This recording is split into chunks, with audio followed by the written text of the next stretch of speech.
Hello, my name is Brian Mayer. I'm an attorney practicing in Southern California, and today I'm going to be telling you about 3 times that I beat CPS in court.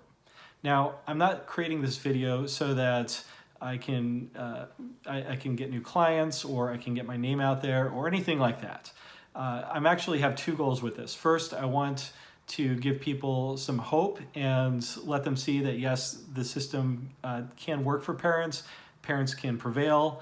There is justice that's possible out there. And secondly, because my long-term hope is that I can get enough subscribers and interest in these videos that I can start to get a coalition of people together that we can actually create some movement and make get some legislative changes accomplished so that the powers of these agencies can be limited and the rights of parents can be expanded and protected. So to that end, if you think that what I'm saying here is useful or informative, or if you just feel like this is something that should be shared, please consider sharing the video, liking the video, and subscribing to my channel, most especially subscribing, because that's going to be hopefully the foundation for just getting the word out there. But I want to talk about these 3 times that I beat CPS. And the reason I've chosen these 3 are actually because they were my first 3 cases against CPS. I went up against them and I walked away 3-0, and that's when I just realized, wow, these guys really can be beat and they have some serious vulnerabilities. And so I thought that it would be a good example to be used because as at the time I was a very new attorney handling these cases. This was back in about 2005 or 2006 or so, somewhere in there. The very first time that I was handling these cases going to trial as a new attorney, I was prevailing and prevailing and prevailing. And this, if I can do this, then it's my opinion that any attorney and certainly some parents can do it as well. So I just want to get this out there and give you sort of that's my roadmap. When this is finished, I do want to talk again about some legislative changes that I would like to see, but on to those examples. So the very first case that I handled for CPS, the very first trial, was actually my very first case in private practice as an attorney. And this was an instance where, to be perfectly straightforward, the parents in this case rightfully had their child taken from them. This was a case where the mother and the father were both, unfortunately, severely drug addicted. The child was born into drug addiction, and when the baby tested positive for methamphetamine, that's when the hospital contacted CPS, and they came and they took the baby away from this couple. And so when I came onto this case, it was bad. It was a really bad case. All the facts were pretty much against us. Both parents were drug addicted. The parents had actually had one child taken away from them before based on drug addiction. For the laws in California, at least, there's a different legal presumption when you're dealing with an infant versus an older child in terms of that child being taken away. So it's easier to take away a newborn than it is for an older child. The parents were not getting rehabilitated very well. They were having some relapse issues, and things were just really terrible for the case. And so I took this case, and the way we actually pulled out, the way we managed to pull out a win in this, first of all, there are 2 things that have to be seen with that. First of all, some of it's up to the parent. If you really don't deserve your kid, and if the evidence, if you have a parent who really doesn't deserve to keep their child, they're genuinely neglectful or abusive, they can't be rehabilitated, there's no evidence on your side, no attorney in the world, nothing's going to save you, and frankly, your child needs to be protected for someone who's in that situation. But a lot of times parents, they want to rehabilitate, they find that CPS just doesn't help them. It doesn't help them to rehabilitate, they take things out of context, and just makes it very difficult for them to actually get their child back. And those are the situations that really break your heart. But what happened in this case was we were actually scheduled, CPS made the determination that they did not want to offer reunification services to the parents, meaning they decided that this child needs to be taken away from the parents forever and permanently. they need to not be reunified with the child. The baby needs to be adopted out. So we were going to trial to basically challenge that request on their part. And so in going to trial, what we did is, and again, this was my first case, and I basically stumbled upon this strategy by accident. The parents had been, as I mentioned, the parents had been sort of failing their drug tests, and we were going to trial, and I basically said to them, look, you failed your test 2 weeks ago, you failed it about a month ago. I don't know what we can do in your case here except for just run out the clock and take as much time and spread this out as much as possible to try to give you guys something to work with to make your argument. And that's actually exactly what we did. First thing we did was when we first went to trial, we were entitled to a continuance, and we said, look, we'd like a continuance. We need more time to get discovery. We need to locate some witnesses. We'd like to set this out as much as possible. And the court didn't give us much time at all. Basically gave us about a month and a half. So we pushed it out a month and a half, and the parents stayed clean for that month and a half. The month and a half, we came back later, and at that point, I had been representing both parents, and I said, you know what, if I'm going to do this, I don't want to go, if this is going to happen, I want other counsel in on it as well. I don't want to be representing both of you because maybe I can, if I can make this about saving one of you instead of both of you, we can do a better job. So we requested a continuance based on a potential conflict of interest. At that point, the court granted that continuance. The other parent was assigned a court-appointed attorney, and it was pushed out about another month and a half. Then we went back, and we lucked out a little bit because the county counsel who was prosecuting the case ended up being sick, and so she was unable to be on the case, and so it got continued out again. And now we're approaching about 5 months out at this point. Now, the parents at this point had managed to keep clean for this entire time, and in doing so, they were building more and more evidence that they were going to be able to correct their lives to get their children back. They kept going back, and they were testing, and they were keeping clean. We go back after 5 months. The first day of trial started, and what I'd actually done was I'd sent out some subpoenas to some of the social workers and some of the other folks involved to get them to appear, and then they didn't show up. And the reason they didn't show up is because they were an incompetent organization. So with them not having shown up, then we were entitled then to a new continuance, and we got it pushed back about 2 weeks then at that point. And then we went back. We'd only had a couple hours to work with for the court. We weren't able to get things wrapped up, and again, it got pushed back. And by the time this was all said and done, we were 6 months into the whole process. The parents had been clean for the entire 6 months. And by the time the county finished their case, the court pulled us into chambers and said to us, hey, you guys haven't proved your case here. I'm really inclined to, in speaking to me, counsel, I'm really inclined to just find in your client's favor if, for the termination of reunification services, if you just rest your case now. And not wanting to sabotage our position, I went back to the clients and said, hey, the judge says he's heard everything. He basically wants to find in your favor, so we're not even going to put on your case. We're just going to go ahead and submit based on that. And that's what we did, and that's what the court did. And about a little bit over 6 months later, CPS was out of their hair. The parents had reunified with the child. The child was returned, and the case was closed, and we had won. Now, the second time that we won was, frankly, at this point, I realized these people just really aren't prepared. They have problems doing their job. And so the second time I went back, this was a case where the father was accused of molesting one of his daughters, and they were accusing the mother of basically not protecting the daughter from the father, so they wanted to remove the daughter from their care. And what basically happened was it was actually the daughter who was making these accusations, but, and I fully believe this, the reason that the daughter was doing this was out of retaliation, and and the evidence just wasn't there that these allegations were true. There was nothing to corroborate it. It was just her word against her father's. And so what we basically did was we had a lot of statements from that were made to a lot of different people from the daughter, and a lot of them were really inconsistent.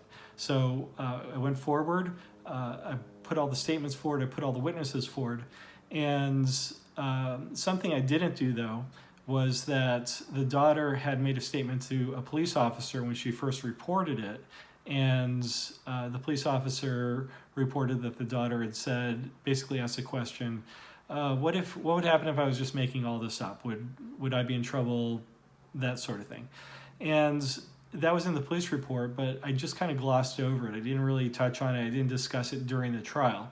And so I just kind of let the trial flow. I didn't really make any arguments during the trial. Then we got to the very end, and the county made their case and said, hey, she's been consistent throughout.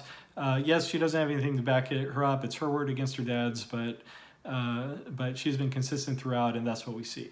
And that's when we pounced. I said, look, these statements have been anything but consistent. She said one thing to the social worker. She said something else to this other social worker. She said something else here at trial. She said something else here to her friends. And most importantly, a police officer who was not brought in to testify, she made this statement. And to be perfectly straightforward, I don't think that the CPS worker the county counsel handling the case had even reviewed that police report or seen it, because the look of surprise and scurry on her face as she was looking through those documents, trying to figure out how to rebut the argument that I had made in the wake of the evidence already having been closed, it told the whole story. So the judge heard that and said, wait a minute, I think you may be right. And he called the girl back up on the stand, started asking her some questions again, and this time she was giving yet an entirely different account of things. So she contradicted herself even in the trial itself, thanks to the judge looking at the case and considering, yes, you know what, she is giving inconsistent information. Let's see if she's going to continue giving it even now here at trial. And that's what happened, and the case was thrown out. And at this point, this was now the second case that I had had in a row with the same group of people, and they were starting to realize that, okay, this is starting to get kind of serious. This guy, first time was a fluke. The second time, well, maybe this isn't, we need to start paying attention and actually putting our resources on this. So my third case came back. This third case involved an instance where the parents were accused of hitting their child based on some injuries that the child had sustained, and it looked really bad. The child, this was an infant child. The infant had some bruises and some markings that a physician had given the opinion was consistent with some abuse. The parents said that the child had basically slipped in the tub, and then there was a separate instance where the child fell over, and it was just really bad luck is basically the argument. To be straightforward, to this day, I don't know if I believe the parents. It's completely possible that what they were telling me was true. It's possible that what they weren't telling me was true. It's possible that the truth was somewhere in between. But frankly, I don't really know. As an attorney, you have the privilege of being allowed to believe your clients, because your clients know that anything you tell them can't be used against them. But people sometimes still don't like to look bad. They don't like to admit the truth. I had my doubts about whether or not these people were being honest.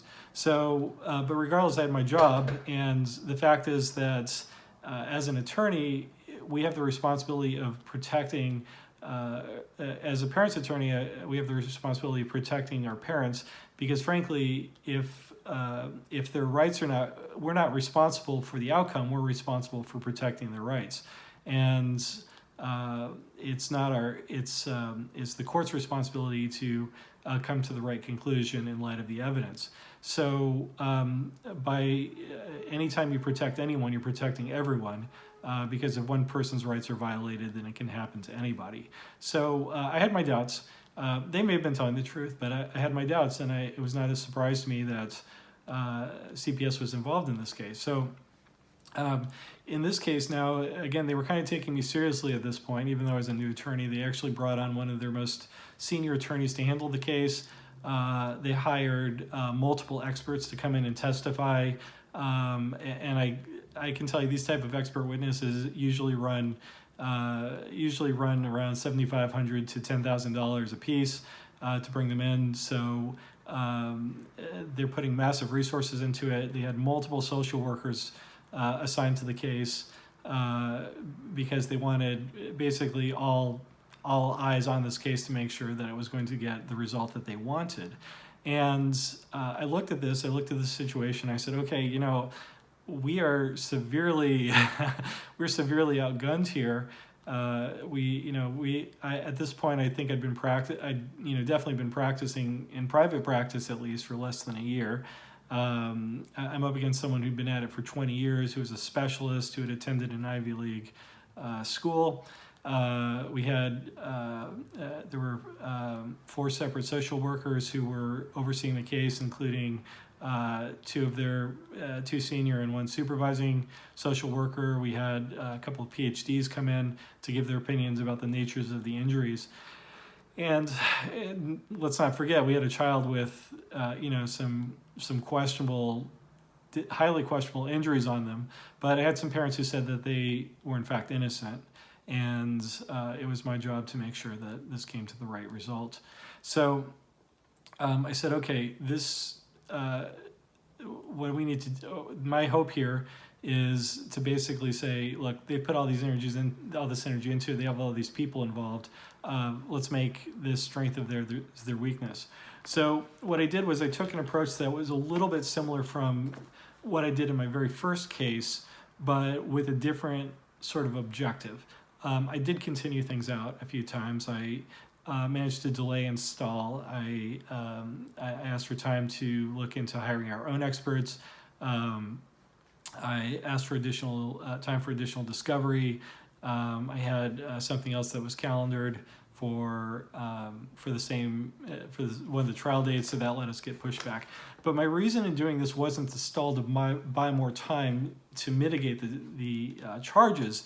My strategy in this case was actually that the parents were having ongoing contact with multiple social workers, and those social workers were themselves creating their own, they were each generating their own reports. And what started to happen was the social workers started to create reports and generate information that was inconsistent with itself. And so we started getting the social workers who started reporting things differently because frankly, they never record anything with any sort of electronic recording. They just make their own notes and write down their own impressions, and they get things wrong.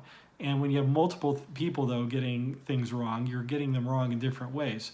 So the social workers started to create these reports and created these details that were inconsistent with themselves. So when we actually got to trial, I was able to call each of the social workers up there, get them to commit to their own statements, and then pull out the statements of the other social workers that contradicted them. And with each and every one of them, it was like a house of cards with each card, or a stack of dominoes. Each domino began to fall, and by the time it was done, their case was just devastated.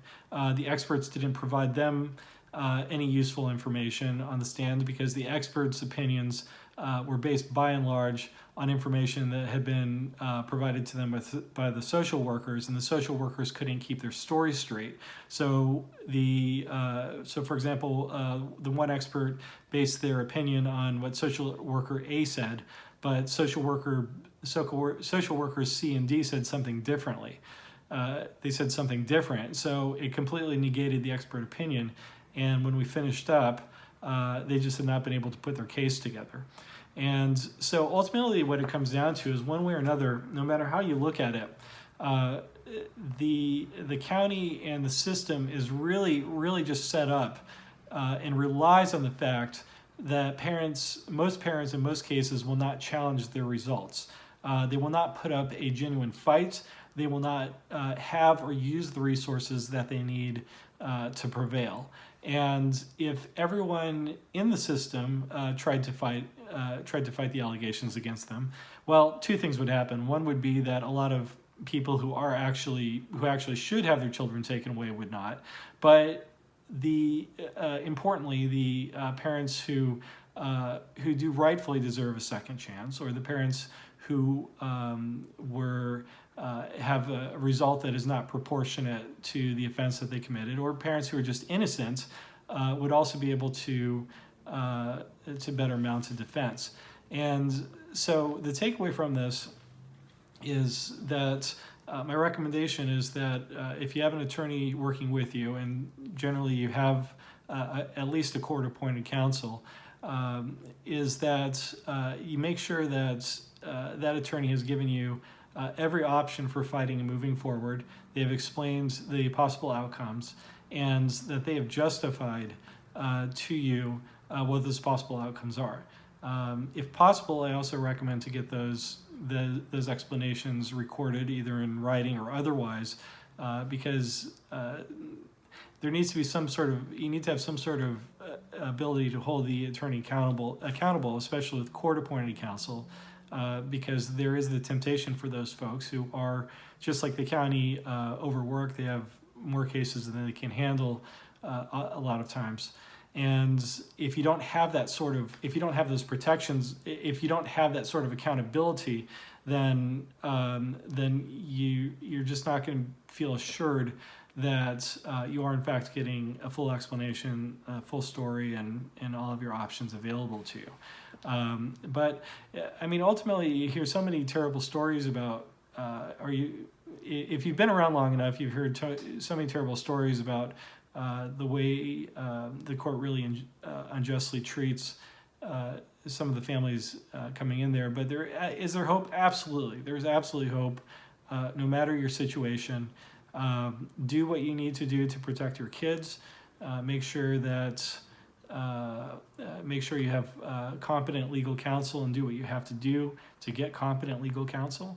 And that's my recommendation. So again, I strongly encourage you to subscribe, like, and share this video.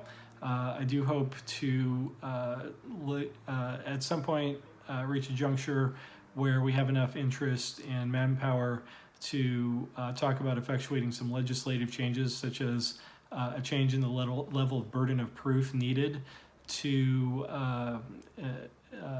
find that a child is under the jurisdiction of the county or the state, meaning instead of merely showing that it's more likely than not that the allegations are true, a proof beyond a reasonable doubt would in all likelihood be an appropriate standard to explore in some circumstances. Something else that I'd really like to see is before any parent's rights are terminated, I'd like to see the option for the parents in those cases to elect for a jury trial. We can imprison someone for the rest of their life, or execute them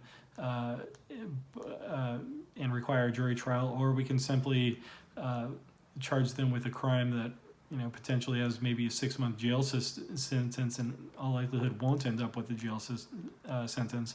They have a right to a trial by jury. But if you're going to take someone's children away from you, if you're going to take someone's children away from them, or if you're going to take some children away from their parents, it seems to me that, frankly, a lot of people would rather give up their freedom than lose their kids. So I'd like to see jury trial implementation. There's some other ideas too, but it's a little bit, the whole concept is a little bit early to discuss in great detail, but regardless, please subscribe, please like, please share. Thank you so much.